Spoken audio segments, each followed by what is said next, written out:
L'entrevue du jour. Une présentation du Resto L'Olivier, coin Saint-Jean-Baptiste et Sainte-Brigitte à Montmagny. La satisfaction de nos clients, une priorité. 248-3435. Le Resto L'Olivier vous offre les meilleures pâtes en ville. Fruits de mer, grillades, menu du jour et quoi encore. Les déjeuners sont à l'honneur tous les samedis et dimanches à partir de 8h30. Fermé le lundi, le Resto L'Olivier à Montmagny, coin Saint-Jean-Baptiste et Sainte-Brigitte. 248-3435. Mon prochain invité, c'est le député fédéral de Montmagny, Lillet, Kamouraska, Rivière-du-Loup, Bernard Généreux. Monsieur Généreux, bonjour. Bon matin. Comment allez-vous? Ça va bien. Oui? Ça va bien. Ça va vite. Ça va pas. Oui, ça va vite. Ça va vite malgré tout, même si ça ne paraît pas. Oui, mais c'est pas les occupations qui manquent, mais en plus. On a une grosse semaine cette semaine à la Chambre des communes. Là. Oui. On a voté jusqu'à minuit et demi lundi soir. Ça déboule rapidement. Là. Puis en fait, normalement, ça termine vendredi. Comment ça se passe? Écoute, ça se passe que le gouvernement dépasse beaucoup de notre argent, là, ça c'est clair et certain. Puis d'ailleurs, dans les subsides qu'on a votés pour les oranges jusqu'au 31 mars 2021, qui est l'année financière 2021, dans laquelle on nous a annoncé 400 milliards de déficit, le gouvernement s'est voté 200 milliards de dollars additionnels sans raison.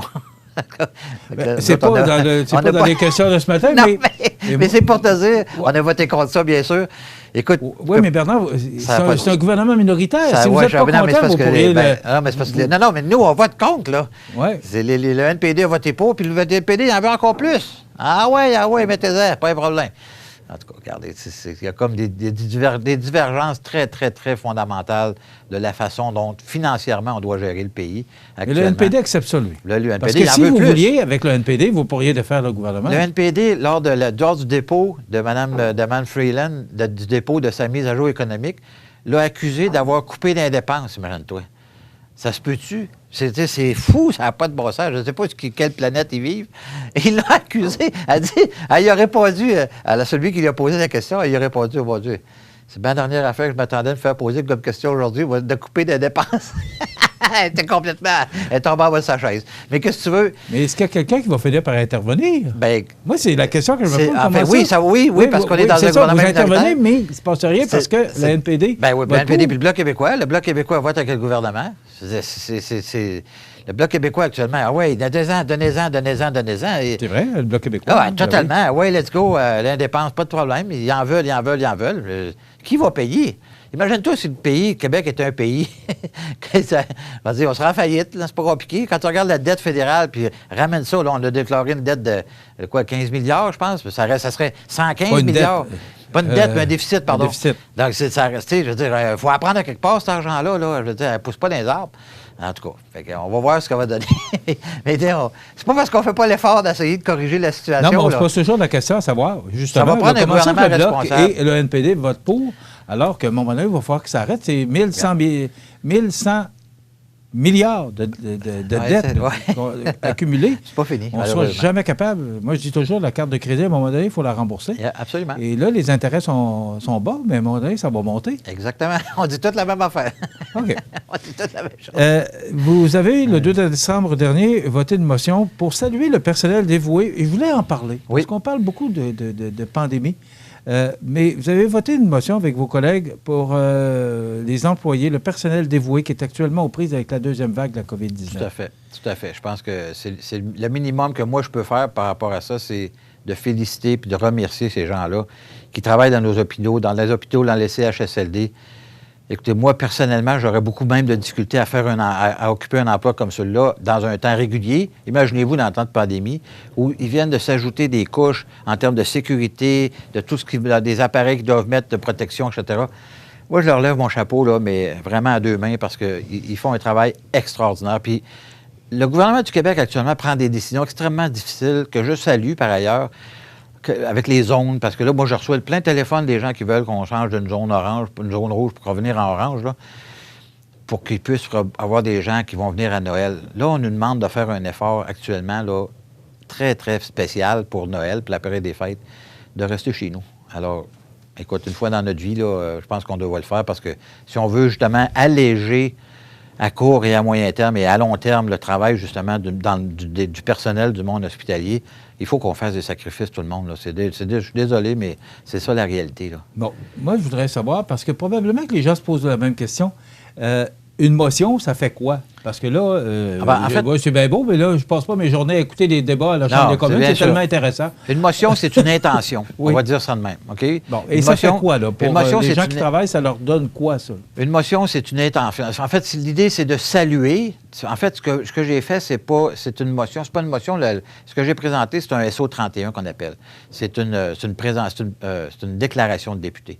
Et ce que j'ai fait, c'est de saluer... Non, excuse-moi. Là, moi, j'ai salué le personnel aussi, mais la motion qui a été adoptée, c'est une motion qui encline le gouvernement à prendre des actions pour, mettre fin à la pandémie, d'avoir un plan pour la vaccination, etc.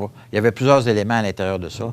Donc, on souhaite, c'est une intention, là, une motion, là. Donc, ça n'a pas force de loi comme telle, mais c'est de lancer un message au gouvernement. Et le gouvernement, quand il lit des motions comme celle-là, ou s'il les approuve comme celle qu'on a appuyée, tout le monde, c'est de dire, OK, à partir de ça, je peux asseoir du travail que je vais faire en relation avec cette motion-là. Donc, de faire tout ce qu'on peut pour éliminer cette fameuse pandémie là, au plus sacrant, là, on va le dire ça de même. Là. Vous avez parlé un peu du gouvernement, justement, d'entrée de jeu. Là. Énoncé économique du 30 novembre dernier, Bernard Généreux déplore le manque de prévoyance des libéraux. Oui. Est-ce que ça va un peu dans le sens? Écoute, ça va en plein dans ce sens-là. Tu viens de le dire, Michel, les gens ne regardent pas, la population ne regarde pas les débats à la Chambre des communes à tous les jours. Puis il y a les gens qui nous disent, coudonc, qu'est-ce que vous faites? Mettez-les, on veut les mettre dehors, qu'est-ce que vous attendez? Bien, on est dans un gouvernement minoritaire, c'est ce qui veut dire que le gouvernement est assis sur une relation qu'il doit avoir avec les partis d'opposition pour s'assurer de sa survie. Donc, le Bloc québécois, le NPD, les Verts, etc., les indépendants, puis les conservateurs, bien sûr, pour faire en sorte de négocier certains éléments. Donc, à chaque fois qu'il y a un vote de confiance, parce qu'il y a des éléments qui sont des votes de confiance automatiques, le budget, les énoncés budgétaires, il y a différents éléments comme ça là, qui s'ajoutent, qui sont des votes automatiques de confiance. C'est-à-dire que si le gouvernement perdait ce vote de confiance-là, on s'en va en élection automatiquement. Évidemment, en pleine pandémie, il n'y a pas personne qui va aller en élection. Mais en même temps, on veut s'assurer que le gouvernement va gérer le pays de façon responsable. Au moment où on se parle, on est sur le bord de l'irresponsabilité, là. Je viens de rencontrer... je sors d'une rencontre avec un entrepreneur, là, avant de venir ici ce matin. Le gars, il a 30 employés, puis il y en avait 50 au début de la pandémie. Il y a de l'ouvrage, ça y sort par les oreilles, puis capable de trouver d'employés. Ils sont rendus où? Il y en a qui sont partis sur la PCU parce qu'il a fallu qu'ils ferment 2 semaines, ils ne sont jamais revenus. Ils sont restés sur la PCU, puis là, ils vont avoir du chômage pendant 26 semaines. Tu sais, il y a une balance, il y a un équilibre qu'il faut qu'on trouve pour faire en sorte que la force de travail... On a encore 9 % de chômage au Canada actuellement. Il y a des gens qui... Il y a 250 emplois disponibles ici actuellement. 250? Il y en a 500-600 emplois disponibles ici actuellement. C'est ça la réalité, là. Ça fait qu'il y a des gens qui sont à la maison, qui pourraient potentiellement aller travailler, mais décident de rester aux frais. Je veux dire, payés par le gouvernement, rester à la maison. C'est un choix volontaire qu'ils font. Mais c'est pas un choix qui est payant à long terme, là, parce que la pandémie, elle va finir un jour, le chômage aussi, puis il va falloir se trouver une job, là. Et dans ton CV, quand ça va être marqué que ça fait 2 ans que tu es sur le chômage, ou tu es sur la PCU, chômage, etc., il y a des emplois disponibles, c'est pas parce qu'il n'y en a pas, là. Puis des emplois bien rémunérés à part de ça, là. Bernard, est-ce que vous dites que les libéraux ont ce manque de prévoyance là aussi par rapport à la vaccination? Parce que on est le 3e pays. Tout à parce fait. qu'à un moment donné, on pensait qu'on serait les derniers à se faire vacciner. Ça fait 5 mois qu'on les talonne, 5 mois qu'on les talonne sur le plan de vaccination qu'il va y avoir. Puis en plus, on n'a aucun vaccin qui va être fabriqué au Canada. Puis là, ils nous mettent ça sur notre dos comme en 1980, il y a 40 ans, on avait enlevé une subvention à une compagnie. C'est complètement ridicule. La réalité, c'est qu'ils n'ont pas réinvesti là-dedans depuis 5 ans. Puis on est obligé on est dépendant des compagnies qui fabriquent à l'extérieur. Au Royaume-Uni, actuellement, ils ont commencé hier à faire de la vaccination. Les vaccins, ils ne viennent pas du Royaume-Uni, ils n'en produisent pas d'autres non plus. Mais ils se sont assurés d'aller en chercher puis d'aller garantir l'approvisionnement je pense que c'est en Norvège, je ne me souviens plus en tout cas quel pays, qui les fournit. C'était possible de le faire pour le gouvernement, mais ils se sont pris trop tard pour le faire. Donc là, on est pas ce dernier quand on va être vacciné à peu près après tous les pays du G7. Là, ils ont fait un gros show de boucan avant-hier parce qu'ils ont reçu 250 000 cas. 250 000, c'est 2 doses par personne, ça fait 125 000 personnes. On est 38 millions de Canadiens. Imagine-toi, ça fait qu'on n'est pas prêt d'être vaccinés. Là, ils parlent. Puis ils nous ont dit que quand on leur a posé la question au mois d'août, au mois de juillet, au mois de novembre, on va commencer la vaccination. Et là, on est rendu à mi-décembre, puis on va commencer la semaine prochaine, ça va être quasiment fini. Fait on s'entend qu'il n'y a pas beaucoup de monde qui vont être vaccinés, là. Ça ira pas avant la fin de 2021. Là. Moi puis toi, on va être vaccinés. Là, on dit qu'en septembre, 100 % des Canadiens devraient être vaccinés. OK, on va-tu un 2 là-dessus? Tant mieux si c'est le cas. Mais qu'ils nous le disent si c'est pour être le cas. Parce que là, les Canadiens, ils ne savent rien. On leur pose des questions, ils ne répondent jamais.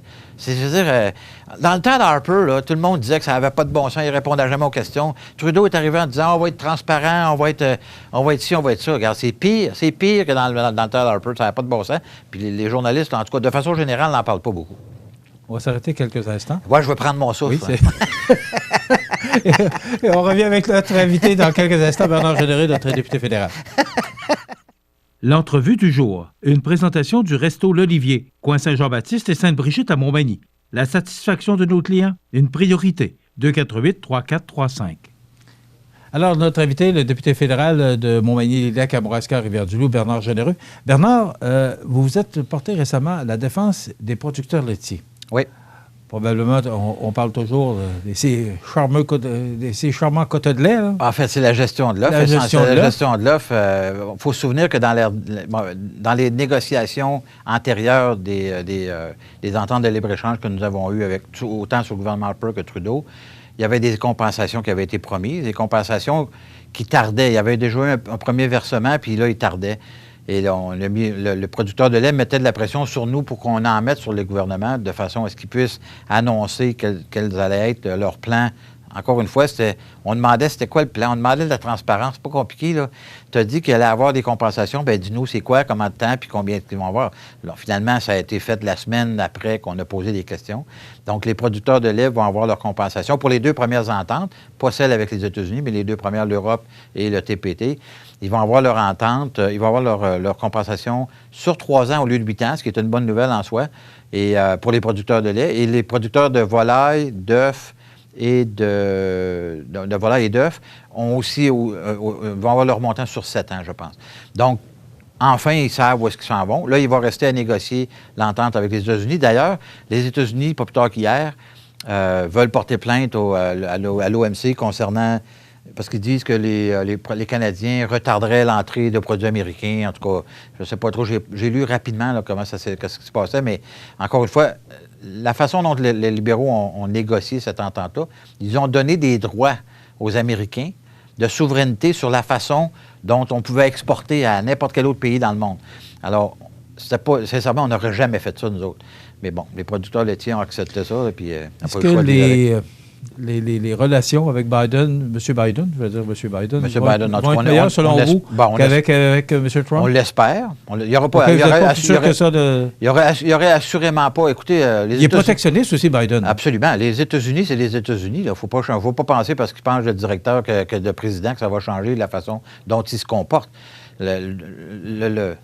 Trump était un extraverti, puis je trouve qu'il s'exprimait de façon un peu gauchesse, très gauche à plusieurs reprises, mais il y en demeure pour moi que fondamentalement, Biden et Trump ne sont pas si différents, même s'ils sont dans 2 partis politiques différents, en termes de politique, ils ne sont pas si loin que ça des uns des autres. D'ailleurs, M. Obama, que tout le monde encensait au Canada comme étant le meilleur président des États-Unis, il a retardé plus d'entrées d'immigrants aux États-Unis que Trump. C'est pour te dire, c'est une perception publique. Là. Ça dépend comment les médias nous envoient ça. Là, parce que la perception, parce qu'il était tellement haï, Trump, au Canada, qu'il montrait juste ses mauvais coups, mais il en a fait des bons coups aussi. Il faut bien lui donner ça. Là. Mais, je ne suis pas en train de le défendre, là, mais ça reste que la perception qu'on voit, ce qu'on entend d'un président américain, on le voit par le biais des médias, nous autres, là, des médias de masse, qui nous le présentent sous un angle qui est celui-là du média. Ça ne veut pas nécessairement dire que la façon dont ils nous le présentent, c'est véritablement la façon dont ça se passe non plus. Ça prend un équilibre là-dedans. Mais Biden, je n'ai pas l'impression qu'il va laisser du lest ben non plus là, au Canada là-dedans. Là. D'ailleurs, il veut arrêter le Trans Mountain là, qui est supposé traverser aux États-Unis, que Trump avait donné l'autorisation. Ça, c'est l'exportation du pétrole canadien dans le reste du monde en passant par les États-Unis. S'il décide que, comme Obama, il va dire non à ça, on est fourrés, là, il faut bien le dire. Là. On va se faire avoir encore une fois. Là. On est pris avec notre gaz. On va être pris avec notre gaz. Là. C'est de l'argent qui ne rentre pas au Canada durant ce temps-là, ça. Là. Le temps passe vite. Oui.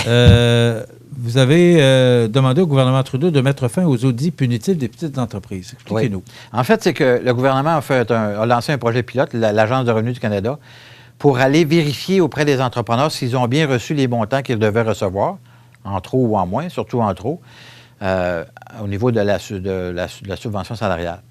Donc, imaginez-vous, moi, je suis un entrepreneur, là, Bien, vous êtes un entrepreneur. Je suis un entrepreneur, mais on a peine à souffler. Là. On est en pleine pandémie. Plusieurs sont fermés. Dans la région de Montmagny, les restaurants sont fermés. Là. Imaginez-vous si demain matin, il débarque quelqu'un qui va venir fouiller dans vos livres, savoir si la subvention que vous avez reçue était la bonne. Premièrement, ils n'ont pas de temps à perdre avec ça. Pour ceux et celles qui sont encore ouverts et qui souffrent à rester ouverts, là, pas le temps d'aller taponner dans ces affaires-là. Ils ont pas, en plus, ils donnent 10 jours. Donc, tu n'as pas le goût de voir ces gars-là de ce temps-ci. Non, ça, c'est sûr. Non, c'est ça. Ouais. Non, mettons que c'est les derniers que tu veux voir. Là. D'ailleurs, je ne voudrais pas être un inspecteur du gouvernement parce qu'il y en a qui doivent sortir, puis derrière, certains, ça te lance bien. Ils vont dire, penses-tu, j'ai du temps à parler. Content de voir les gens de l'impôt, mais encore moins de ce temps-ci. C'est ça. Sauf que dans cette période-ci, l'Agence de revenus du Canada fait un projet pilote où les gens ont 10 jours pour répondre à leurs questions. Semble-t-il, écoute, c'est 5-6 pages de questions. Puis là, il faut que tu parles à ton comptable, il faut que tu t'assures d'avoir des bons chiffres. Parce que si tu te trompes, t'es fourré après ça. Là. Je veux dire, aller démêler ça avec l'arc après ça prend une éternité. Fait que, sincèrement, on a dit au gouvernement, mettez la pédale douce, là, puis encore là... Est-ce que votre intervention donnait de quoi? On n'arrêtera pas. Puis la ministre, là, qui est ma liste, la Boutillier de la Gaspésie, elle me dit, Monsieur le Président, je peux pas... l'agence est indépendante, puis c'est pas moi qui peux leur dire quoi faire. T'es ministre de quoi, d'abord? T'sais?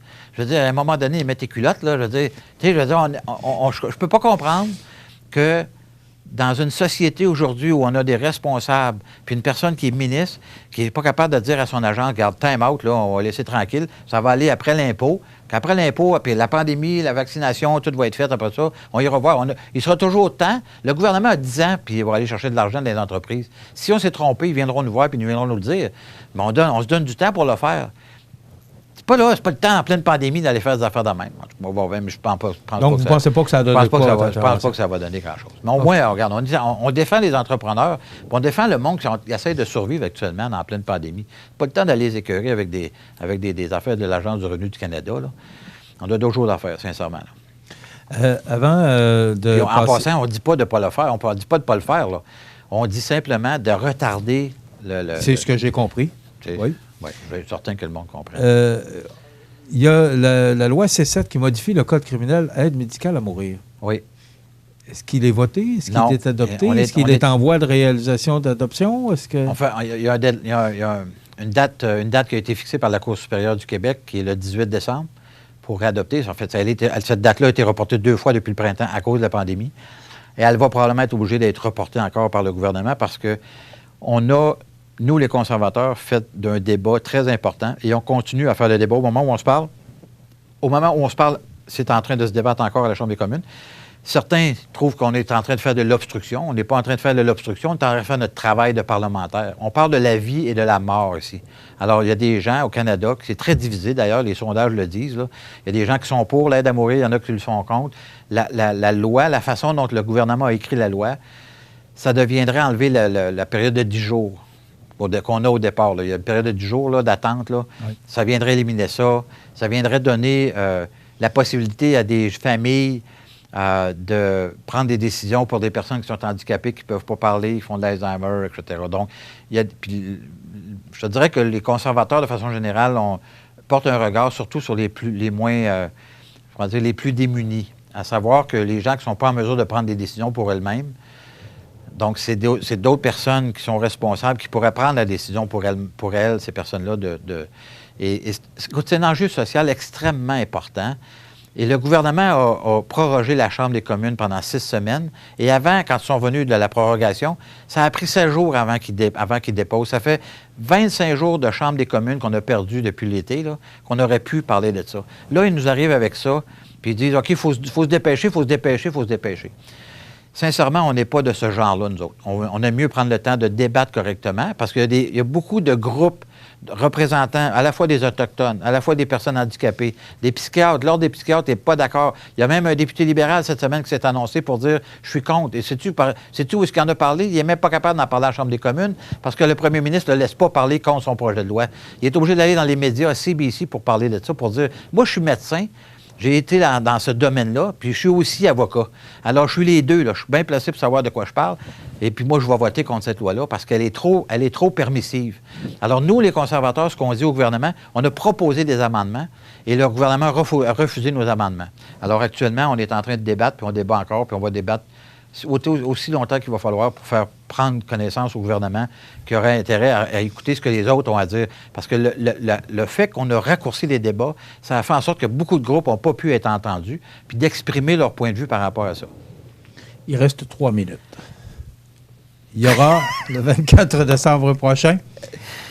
Comment vous appelez ça? Attendez un petit peu, là, je veux bien m'en souvenir. C'est le party à Bernard, le Bernard Show. Le réveillon de Bernard. Le réveillon de Bernard.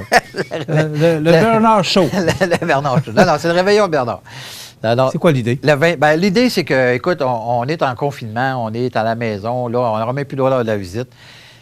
L'idée que j'ai eue, ça date du mois d'août, là, septembre, là, au début septembre. Je me suis dit, ce serait le fun qu'on puisse avoir un party tout le monde ensemble, mais en n'étant pas ensemble. Alors, on va se faire un party de Noël régional, puis on va faire, en fait, une des parties de la population qui est très touchée actuellement par la pandémie, c'est les artistes, le monde de l'événementiel. Donc, moi, je voulais réunir tout ce monde-là ensemble, ce que j'ai réussi à faire, les Arts de la Seine, à Montmagny, Rivière-du-Loup, Production JR, ils ont fait une salle d'enregistrement à l'intérieur de l'hôtel universel à Rivière-du-Loup. Donc, les artistes, il va y avoir 10 artistes régionaux, tous des gens qu'on paye à l'intérieur du projet qu'on fait.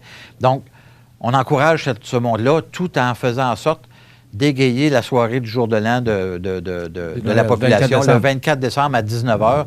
Ça va être sur ma page Facebook Live. Connectez votre téléphone ou votre iPad sur votre télévision, vous allez voir ça à grand écran dans la maison, là, ça va être super beau.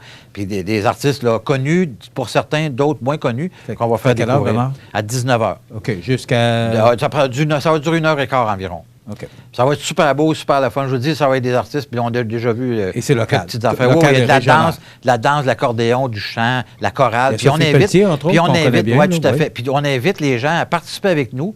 Ils peuvent appeler à nos bureaux, ça va être plus simple. Là. À partir de maintenant, appeler à nos bureaux. Si vous voulez participer pour chanter l'Alléluia, vous allez chanter le refrain. Là. Alléluia, Alléluia. Donc, c'est pas compliqué. Là. Vous ne chanterez pas, vous? Peut-être, mais en tout cas, on va voir. mais je ne peux pas faire fuir tout le monde. Mais de toute façon, le spectacle va être fini, c'est la dernière chanson. Mais non, ça va être super le fun. Puis on invite les gens à participer, ça va être vraiment un beau party de réveillon. J'aime bien ça vous taquiner. Il vous reste 45 secondes pour écoutez, vos vœux, puis oui, le bureau est fermé. Là, Oui, absolument. Les bureaux vont être fermés là, du 18 décembre au 11 janvier. On essaie de respecter parce qu'on s'attend que le gouvernement du Québec va demander à tout le monde de faire ça très rapidement. Donc, je souhaite de très, très, très, très joyeuses fêtes à vous tous, chers auditeurs de CMA TV. Merci beaucoup d'écouter mon ami Michel et je vous souhaite véritablement la santé pour 2021. Une année, je dirais, plus paisible que celle qu'on a connue en 2020. C'est terminé, merci beaucoup. Demain, on a la chronique prévention, assurance de ProMutuel et on reçoit Francis Lemieux. Passez une bonne journée. À demain.